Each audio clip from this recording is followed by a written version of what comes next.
Mari kita sama-sama berdoa mempersiapkan hati kita. Ya Tuhan, sungguh seperti rusa yang merindukan air, kami merindukan firman-Mu untuk menuntun kami. Kami merindukan firman-Mu mengajar kami. Sebab disitulah letak kekuatan kami, anak-anak-Mu, bahkan juga pelayanan yang Engkau percayakan di sekolah Bina Bakti ini. Kami menyerahkan firman yang sebentar akan kami renungkan bersama-sama. Mohon Tuhan hadir di tengah-tengah kami, memberkati setiap peralatan, setiap rekan-rekan yang mengoperasikannya, bahkan setiap kami yang bersama-sama mendengar dan juga merenungkan firman. Kiranya Roh Kudus yang akan mengurapi hamba-Mu dalam keterbatasannya berkata-kata, dan mengurapi setiap kami, untuk kami dimampukan tidak saja mendengar, tetapi juga melakukan firman. Dalam nama Tuhan Yesus Kristus kami berdoa. Amin. Shalom Bapak Ibu Saudara sekalian, rekan-rekan yang melayani di Sekolah Bina Bakti. Saya tidak tahu siapa saja yang hadir pada hari ini. Mungkin ada rekan-rekan dari pengurus yayasan, para pimpinan, guru, dan staf yang bersama-sama mengikuti ibadah ini. Bersyukur untuk Tuhan yang terus memelihara pelayanan ini dan tidak henti-hentinya memberikan orang-orang untuk ambil bagian di dalamnya. Bapak Ibu Saudara sekalian, Bina Bakti menjadi satu tempat yang tidak asing bagi saya. Ya, kurang lebih sekitar 15 tahun lalu saya pernah berada di sana dalam jangka waktu yang pendek. Tetapi sekolah ini menjadi satu kenangan tersendiri bagi saya. Maka biasanya setiap kali ke Bandung saya menjumpai beberapa rekan-rekan yang melayani di pengurus yayasan, atau mungkin beberapa rekan yang saya kenal, ada guru-guru yang ada di sana, dan kadang-kadang saya menyempatkan diri mengunjungi Sekolah Bina Bakti. Saya melihat Tuhan terus memberkati pelayanan ini, dan saya melihat Tuhan terus memeliharanya, dan biarlah saudara-saudara yang bekerja di dalamnya juga boleh merasakan anugerah Tuhan dan pemeliharaan Tuhan di dalam kehidupan pelayanan ini. Memang saat ini kita memasuki masa-masa yang tidak mudah. Saat-saat ini kita memasuki masa-masa yang sulit, tetapi biarlah Tuhan juga yang akan memberikan kekuatan bagi saudara yang melayani di dalam pelayanan pendidikan ini. Tema yang diberikan kepada saya adalah Dangerous Calling. Oh, temanya saudara sedikit menakutkan ya, panggilan yang berbahaya. Tetapi saya ingin menegaskan di sini yang dimaksud panggilan berbahaya adalah panggilan yang seperti apa? Sesungguhnya panggilan ini adalah panggilan yang serius. Panggilan yang menuntut pertanggungan jawab bagi setiap orang yang dipanggil dan kemudian ikut ambil bagian di dalamnya. Mari kita membaca bersama-sama dari Matius 24 ayat 45 sampai 51.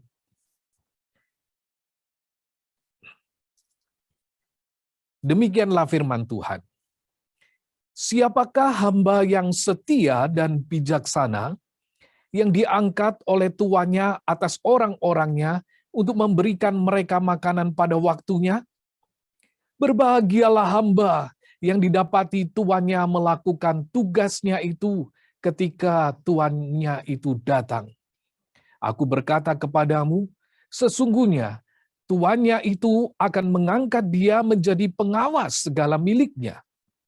Akan tetapi, apabila hamba itu jahat dan berkata di dalam hatinya, tuanku tidak datang-datang, lalu ia mulai memukul hamba-hamba lain dan makan minum bersama-sama pemabuk-pemabuk, maka tuan hamba itu akan datang pada hari yang tidak disangkakannya dan pada saat yang tidak diketahuinya, dan akan membunuh dia, dan membuat dia senasib dengan orang-orang munafik.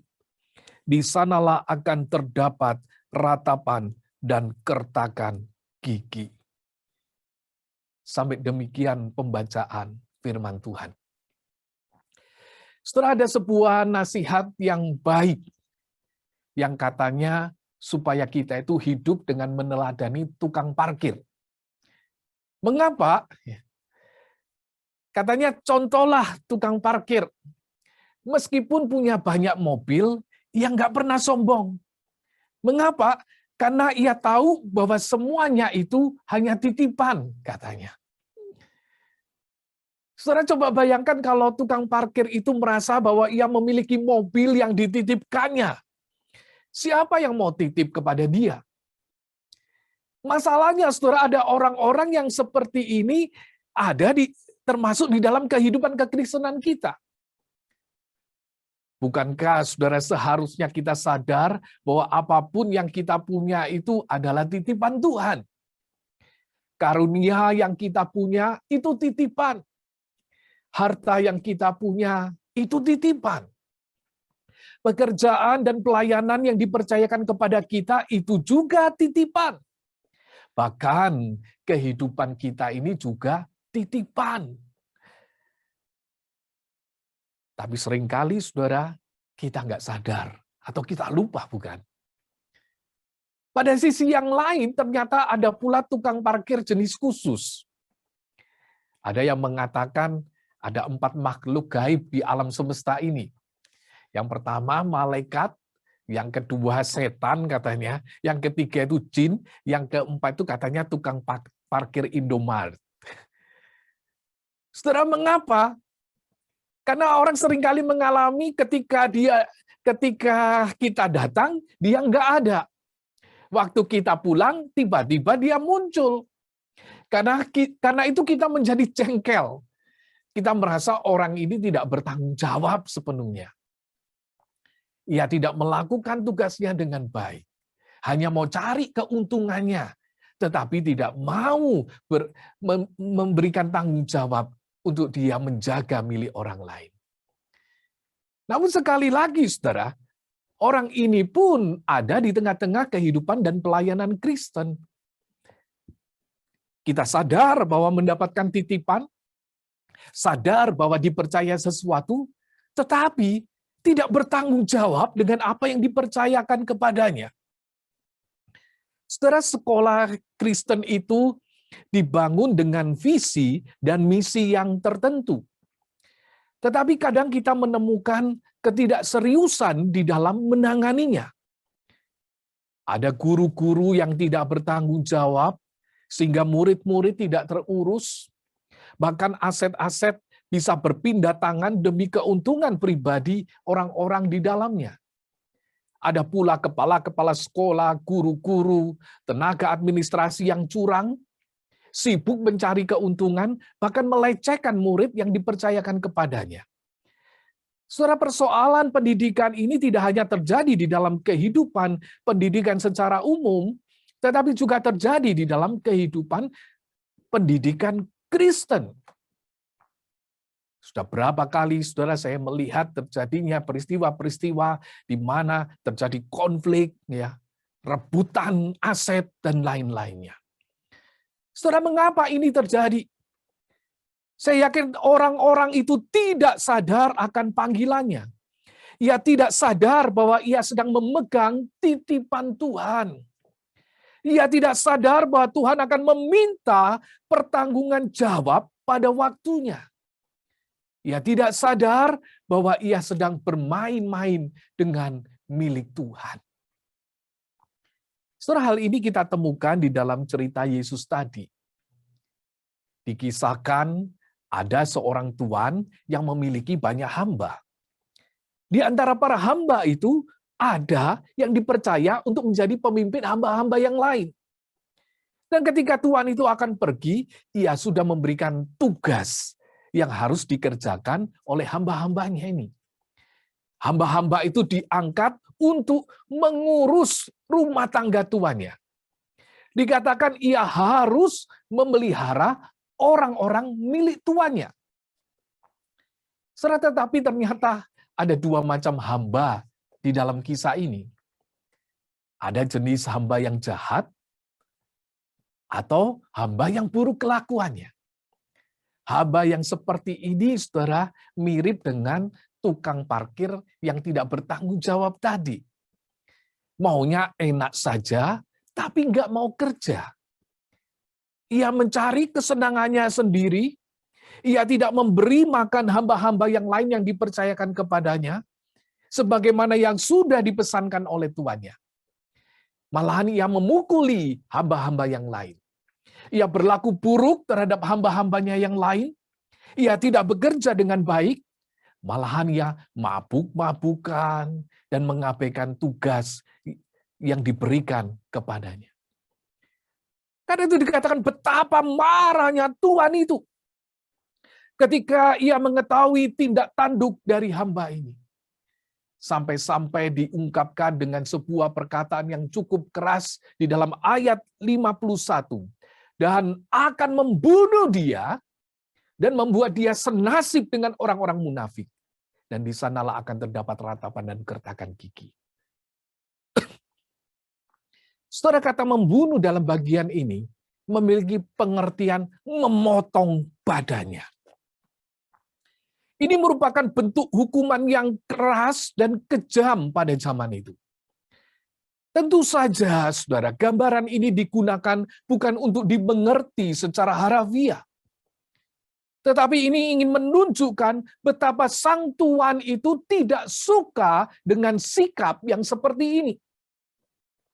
Sikap seperti itu adalah sama seperti sikap orang-orang yang munafik. Sikap seperti itu adalah sikap yang sama dengan orang-orang yang tidak percaya. Oh, saudara, seharusnya ia tidak cocok menyandang predikat hamba dari Tuhan ini.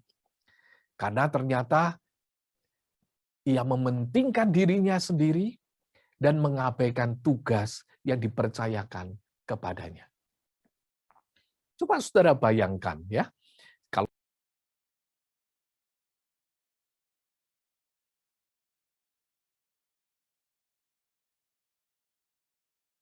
tapi seorang karyawan atau staf yang tidak bertanggung jawab. Betapa kita ingin marah jika kita melihat karyawan kita itu nggak kerja dengan baik. Bawahan kita nggak bekerja dengan baik. Bukankah menjengkelkan ketika di CCTV yang kita pasang di kantor kita, saudara, ternyata ditemukan para pegawai kita itu ngobrol pada jam kerja. Sibuk main games, ya, asik upload status di media sosial, atau TikTokan mungkin ya. Saudara, bukankah itu menjengkelkan? Bahkan bisa membuat darah tinggi kita jadi kambuh. Bukankah kita ingin marah? Dan kita layak untuk marah. Karena ia bekerja pada kita, tetapi dia tidak bertanggung jawab. Mereka seharusnya bekerja dengan baik, malah sibuk dengan urusan sendiri yang tidak hubungan dengan pekerjaan. Setelah perasaan yang sama itulah yang ada di dalam hati Tuhan, di dalam perumpamaan yang kita baca. Apalagi saudara, Tuhan yang memiliki hamba ini adalah Tuhan yang baik, bukan? Hamba itu, saudara, ada di dalam rumah Tuhan itu, ia memiliki status sebagai hamba, tetapi ia sesungguhnya tidak sadar akan posisinya. Ia nggak sadar perannya. Dikatakan Tuhan itu tahu apa yang ada di dalam hatinya. Apa yang ada di dalam hatinya, saudara? Ia tidak menghargai tuannya. Ia hanya bekerja kalau dilihat tuannya. Di dalam hatinya itu jahat. Ia tidak menyadari bahwa ia telah dibeli dan menjadi milik tuannya. Dan ia tidak bisa bertindak semaunya. Ia tidak bertanggung jawab dan tidak melakukan apa yang diperintahkan oleh tuannya.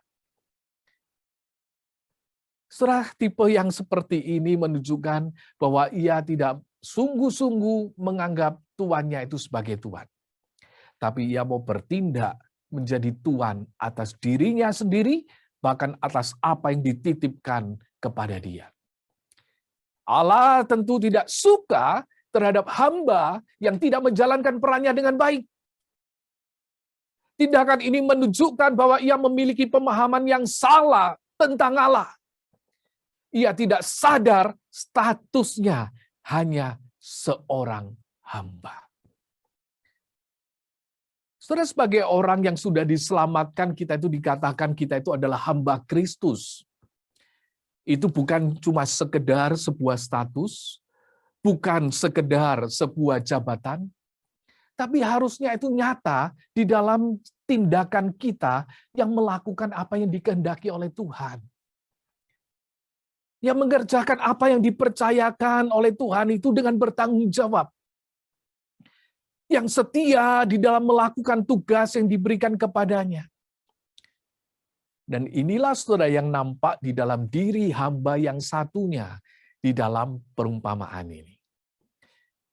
Perumpamaan ini dimulai dengan sebuah pertanyaan, siapakah hamba yang setia dan bijaksana? Siapakah hamba yang baik ini? Yang diangkat oleh tuannya atas orang-orangnya untuk memberikan mereka makanan pada waktunya? Hamba yang kaya apa, saudara? Yang disebut setia dan bijaksana itu.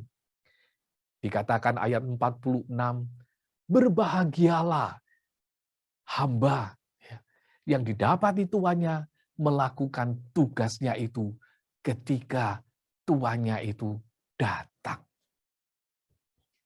Siapa hamba yang setia dan bijaksana itu? Itu adalah hamba yang didapati tuannya melakukan tugasnya ketika tuannya itu datang. Padahal, saudara, dikatakan tuannya itu datang tidak diduga. Itu menunjukkan apa? Hamba itu tetap mengerjakan pekerjaannya dengan benar.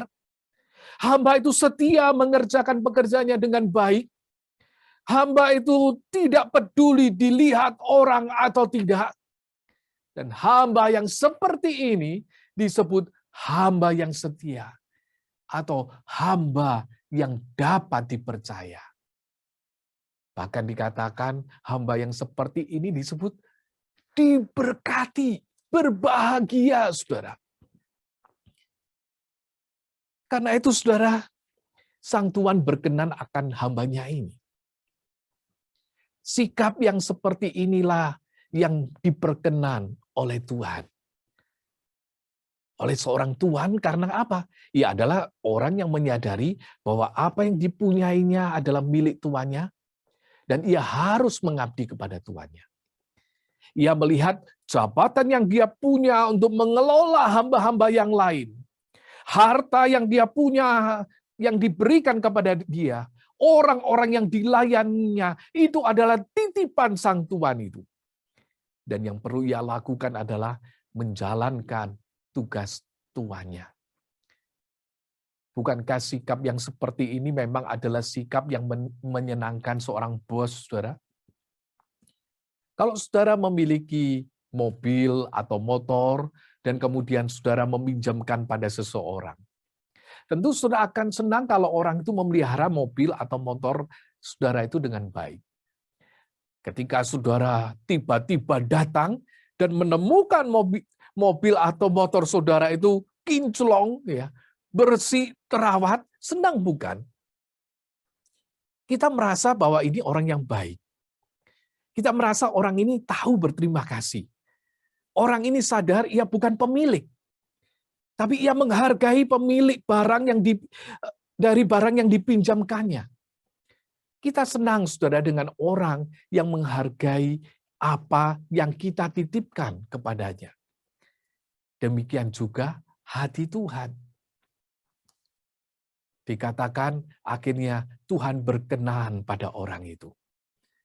Kisah itu dikatakan Tuhan itu mengangkat dia menjadi pengawas segala miliknya. Saudara, sebagai umat Tuhan, saudara dan saya seharusnya menyadari bahwa apa yang ada di tangan kita sesungguhnya milik Tuhan. Kita hanyalah hamba yang diberi tugas untuk mengurusnya. Di mana semuanya itu dipergunakan untuk memelihara pekerjaan Tuhan dan memelihara orang-orang yang menjadi milik kepunyaannya.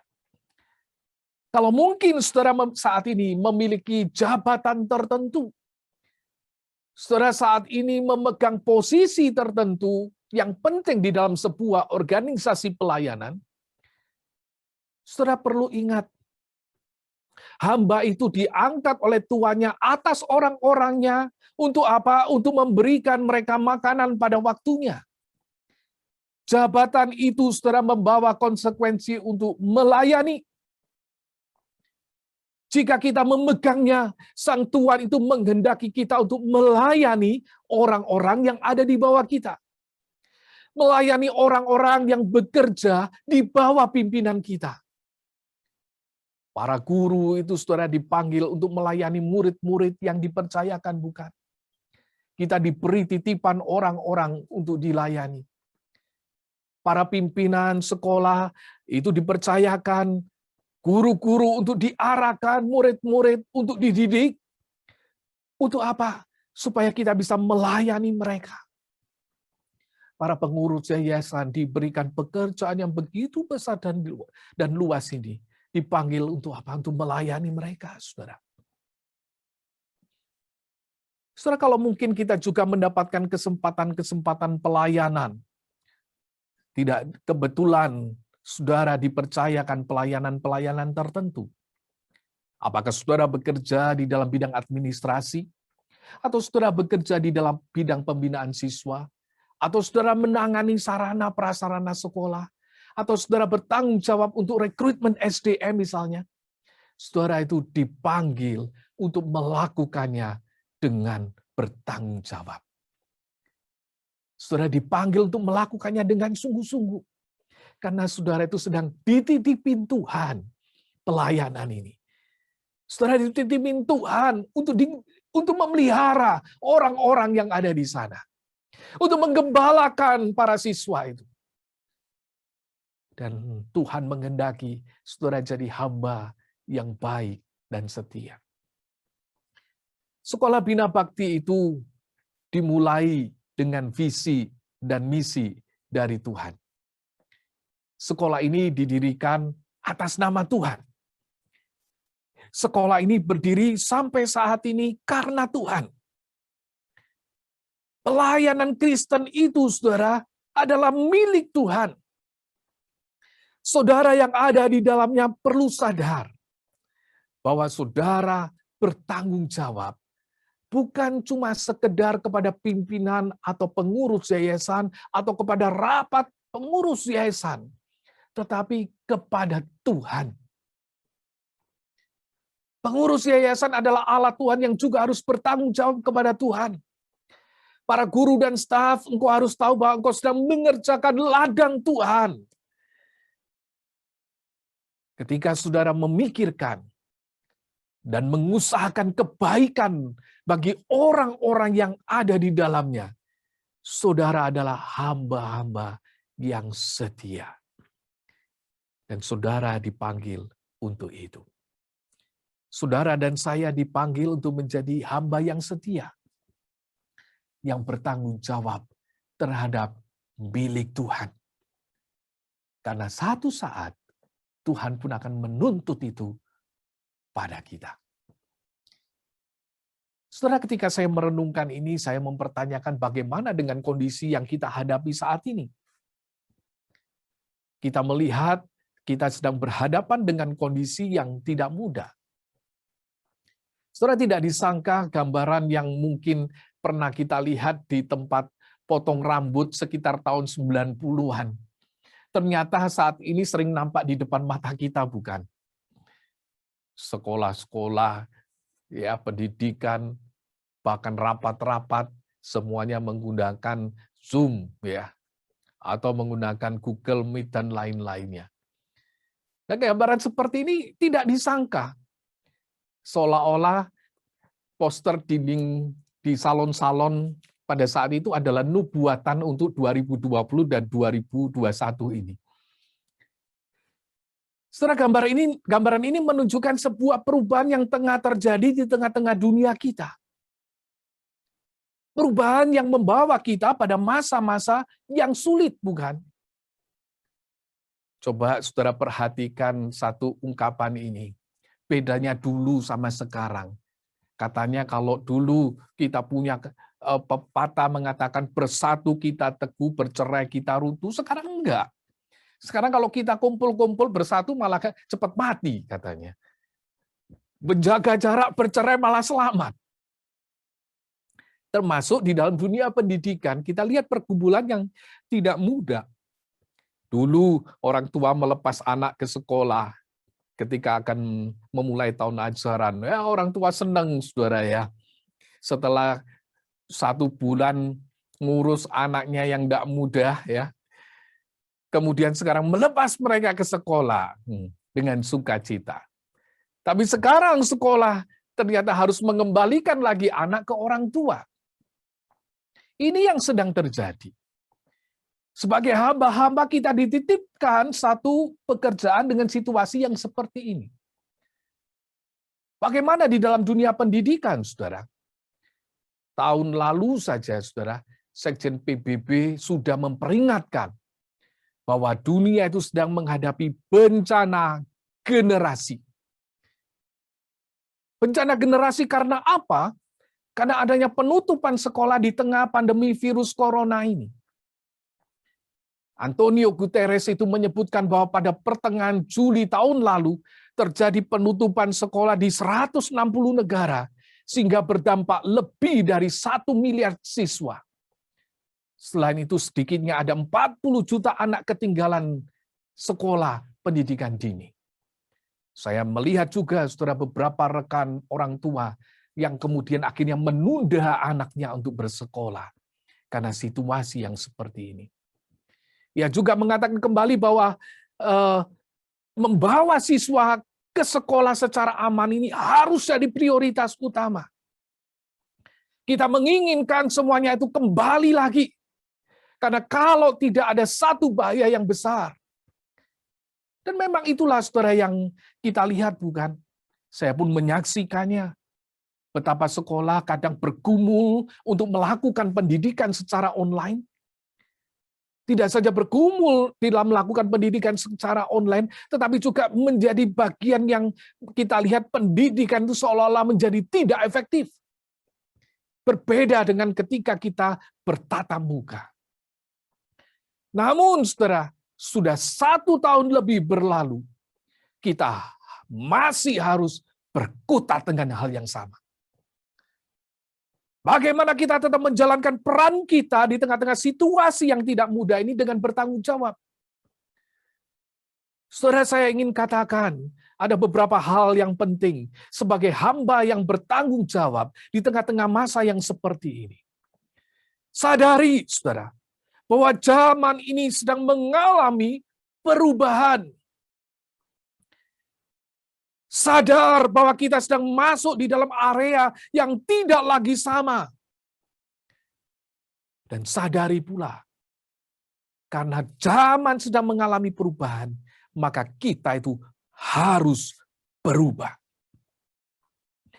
Kita harus berubah. Kita tidak lagi bisa berpikir, membayangkan, dan menantikan segala sesuatu itu akan kembali seperti semula. Saudara, saya juga mengatakan kepada dosen-dosen di Seminari Alkitab Asia Tenggara, jangan lagi berpikir dan membayangkan, menginginkan semuanya akan kembali lagi seperti semula. Karena kalaupun satu saat akan kembali seperti semula, kalau di kampus saya mahasiswa bisa kembali ke asrama, puji Tuhan. Dan kita mendoakan itu, saudara. Dan tentu saja kita akan mendoakan terus supaya para siswa kita bisa kembali lagi ke sekolah. Tetapi jangan larut, saudara, di dalam pemikiran dan hanya menantikan hal-hal yang seperti itu. Zaman berubah, menuntut kita harus berubah. Kalau kita mau menjadi hamba yang baik dan setia, dan mempertanggungjawabkan apa yang Tuhan titipkan kepada kita, mulailah sadar dan lakukanlah langkah-langkah untuk mengupgrade diri kita. Apa yang saya tidak bisa, Tetapi itu diperlukan pada saat ini. Kita harus mengupayakannya, bukan?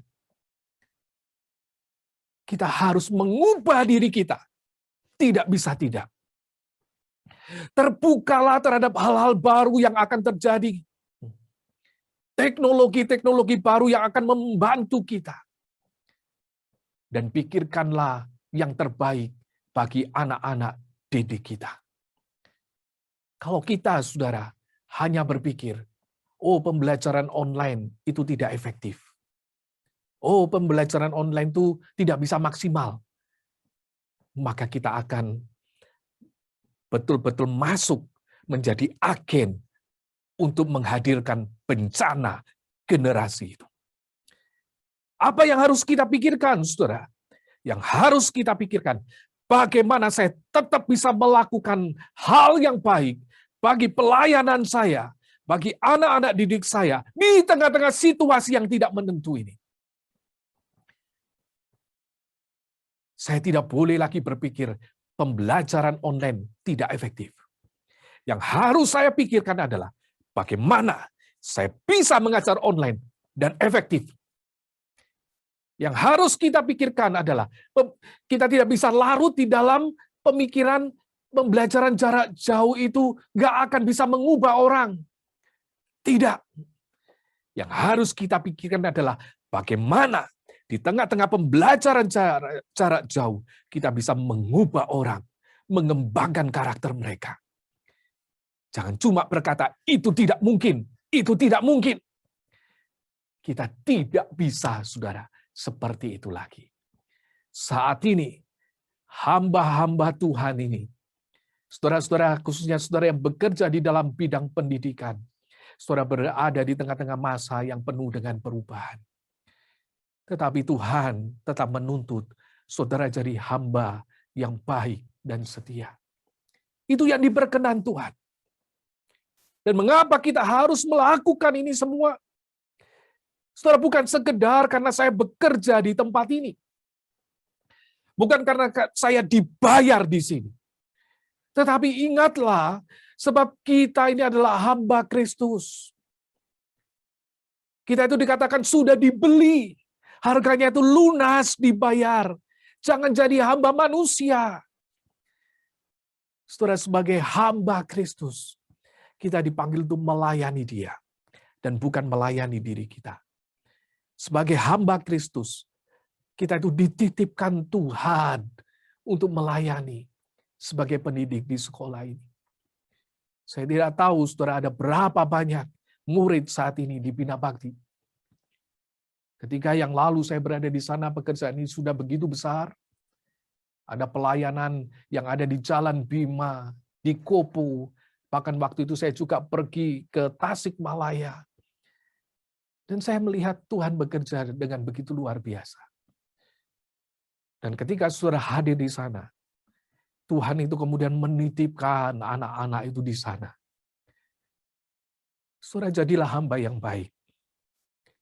Kasihi mereka. Cintai mereka. Doakan mereka. Dan pikirkan yang terbaik di dalam kehidupan mereka. Dan Tuhan akan berkenan di dalam pelayanan saudara sekalian. Amin.